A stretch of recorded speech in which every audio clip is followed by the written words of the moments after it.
Pada saat kita mengalami kredit macet, situasi panik, cemas, bahkan ketakutan, malu sama tetangga, ataupun takut sama debt collector yang menagih seperti itu campur aduk teman-teman. Itu saya merasakan. Ini saya menjalani kredit macet itu kurang lebih hampir 2 tahunan seperti itu ya, dan di mana sebelumnya itu saya membangun usaha itu baik-baik saja. Di tahun pertama itu baik-baik saja, saya menganggapnya itu, "Oh, ini bakalan berkembang." Kemudian saya buka cabang lagi di usaha toko sembako waktu itu. Ternyata dimulai dari rencana yang kedua untuk mengembangkan usaha itu tidak seperti yang saya harapkan. Judulnya saya usaha bangkrut, kemudian tidak mampu untuk melunasi atau mengangsur kembali perbankan tersebut.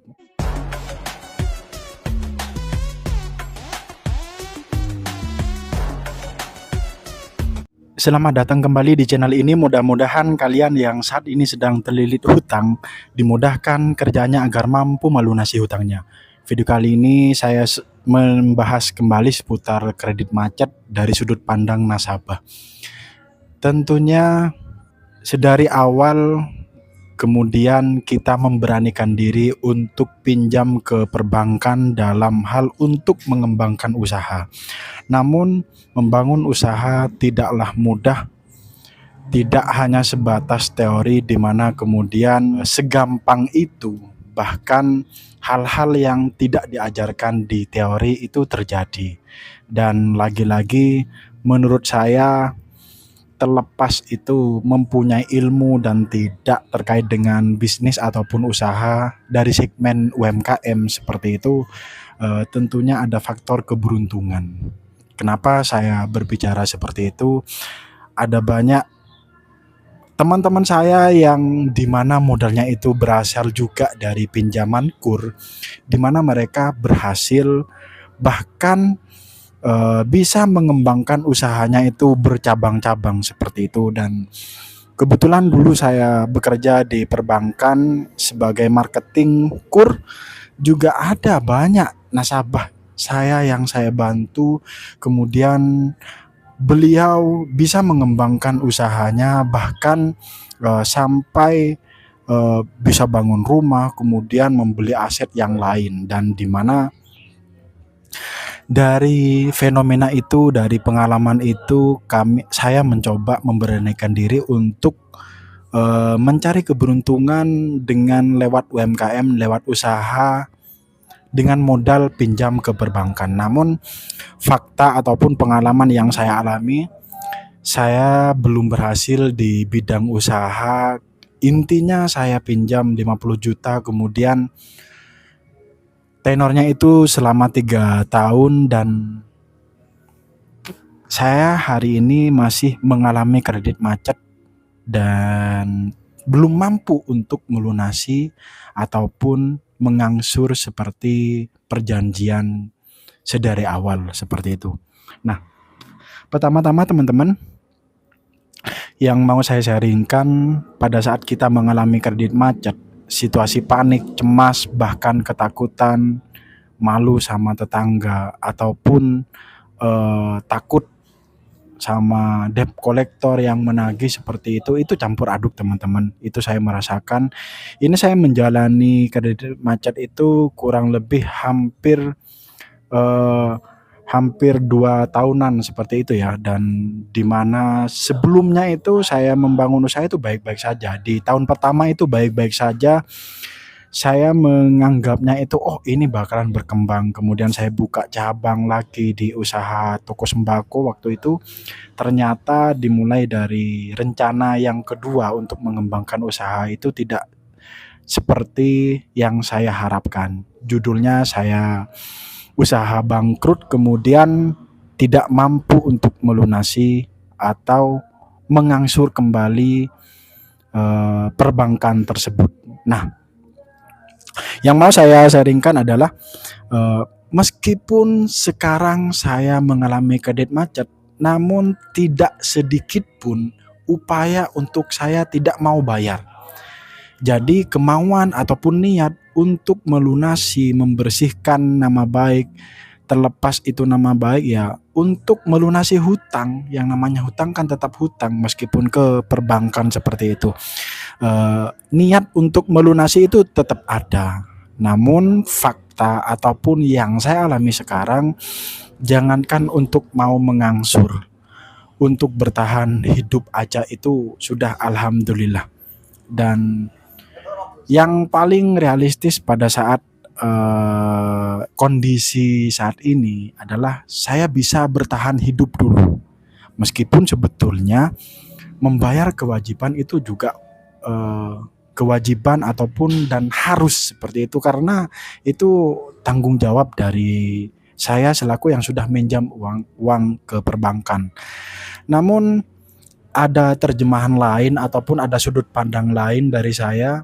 Oke lah, saya masih belum mampu membayar sekarang, namun saya berupaya mau meningkatkan pendapatan dari sudut pandang apapun ataupun dari segi apapun.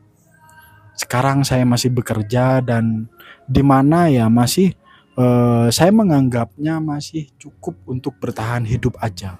Belum mampu untuk mengangsur kembali apalagi melunasi. Apakah saya panik? Tentunya iya. Cemas juga iya, dan hal-hal yang dirasakan oleh teman-teman pada saat mengalami kredit macet ditagih oleh perbankan. Ada yang berkomentar di video sebelumnya, "Wah Bang, saya punya hutang di Bank Mandiri, kolektornya ngeri kalau nagih." Intinya mengancam seperti itu, ya memang itu resiko pada saat kita mengalami kredit macet. Kenapa saya bilang seperti itu? Karena mereka juga dituntut oleh atasan. Yang namanya mereka bekerja ya, baik itu kolektor ataupun marketingnya ya itu sebagai tanggung jawab dia di pekerjaannya.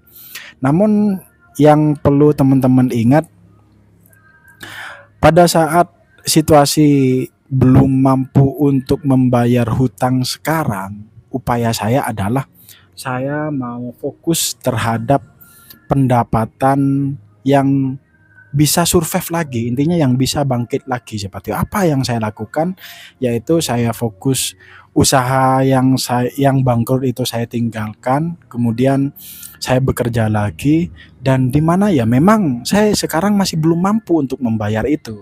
Namun seiring berjalannya waktu saya punya rencana untuk melunasi seperti itu. Namun eh, saya mau fokus terhadap pendapatan itu dulu. Apa itu? Gimana caranya saya bisa berprestasi di pekerjaan ini sehingga mendapatkan insentif ataupun opsi yang kedua. Oke lah, pekerjaan ini anggaplah saya untuk bertahan hidup ataupun untuk makan seperti itu. Namun upaya saya untuk bisa mengangsur kembali ya saya harus cari tambahan. Kalau pekerjaan ini tidak bisa hanya untuk makan, ya upaya saya untuk mencari tambahan pendapatan lebih seperti itu. Apapun yang bisa saya kerjakan yang dimana tidak mengganggu terhadap kerjaan yang utama saya. Dan termasuk ikhtiar saya kemudian berupaya membuat konten dengan cara sharing ke teman-teman ini, upaya saya mudah-mudahan dengan lubang ataupun dengan cara ini juga bisa survive kembali. Intinya semua lini saya coba, dan bahkan saya pernah dari saking paniknya saya coba keputusan saya untuk merantau ke luar negeri, sudah saya coba juga. Namun ternyata banyak calo, intinya mau ke luar negeri itu tidak mudah ya teman-teman. Kalau teman-teman tidak punya skill ataupun banyak calonnya lah. Waktu itu saya mau coba untuk nyari keberuntungan untuk bangkit lagi, untuk membayar hutang, untuk membenarkan ekonomi seperti itu. Saya mencoba untuk proses ke luar negerinya itu ke Australia, karena di sana menurut pandangan orang-orang itu gajinya besar. Kalau gajinya besar, niscaya saya secara logika saya gampang untuk membayar ataupun melunasi hutang. Ternyata setelah proses panjang kurang lebih hampir 5 sampai 6 bulan, ternyata proses itu gagal. Jadi ya sudah, mungkin takdirnya belum bisa untuk berangkat ke sana. Intinya untuk mencari pendapatan di luar negeri saya masih belum bisa karena beneran tidak bondo ataupun modalnya itu sangat besar, kurang lebih 90 sampai 100 calonnya seperti itu. Padahal itu visa turis. Dan lagi yang mau saya sampaikan ke teman-teman, apa upaya saya untuk melunasi hutang tersebut. Jadi saya apapun yang bisa mengangkat pendapatan lebih, apapun yang bisa menjadi pendapatan tambahan selain kerjaan yang pertama ini, ya saya lakukan seperti itu.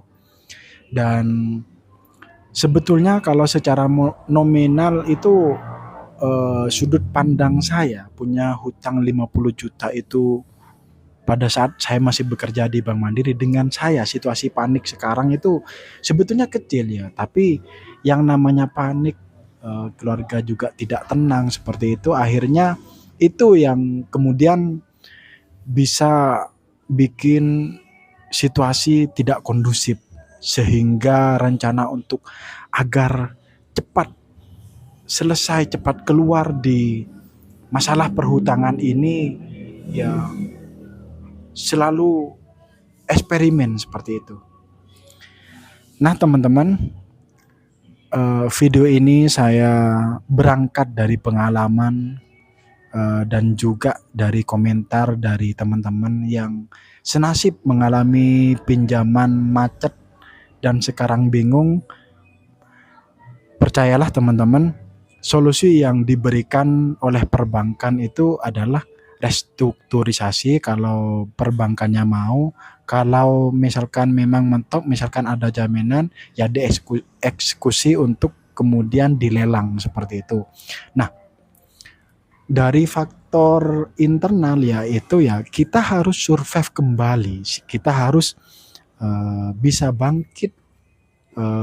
Yang namanya gagal itu ya biasa aja, maksudnya tidak semua usaha itu hasilnya itu sukses, ya memang konsekuensinya itu, apalagi menjalani usaha itu memang tidak mudah ya teman-teman.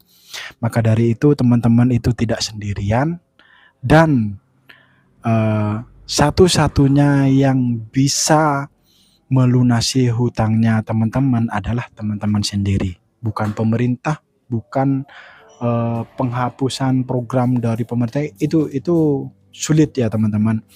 Intinya bukan orang, dibangun dari mindset, dibangun dari sudut pandang dulu, menyadari bahwa oke lah kita sekarang di titik terendah, namun apa yang bisa dilakukan. Misalkan teman-teman mempunyai ide baru yang dimana tidak terlalu memerlukan modal secara uang lebih, dilakukan aja. Buktinya ada teman saya yang survive, punya hutang banyak puluhan juta, kemudian dia main affiliate Shopee dan TikTok seperti itu, namun mereka bisa survive kembali, bahkan bukan cuma melunasi hutang, bisa untuk dijadikan pendapatan utama. Dan tidak ada yang tidak mungkin, saya masih percaya teman-teman. Mungkin ini ujian ataupun peringatan supaya kedepannya terutamanya saya agar lebih hati-hati dalam memutuskan suatu keputusan, apalagi itu menyangkut dengan hal kredit seperti itu.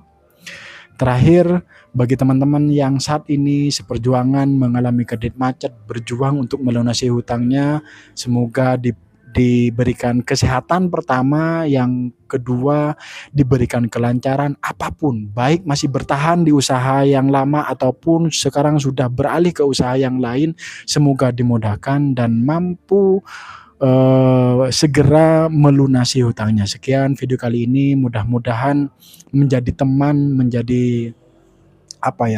curhat yang senasib di kredit macet. Itu saja, sampai jumpa di video berikutnya.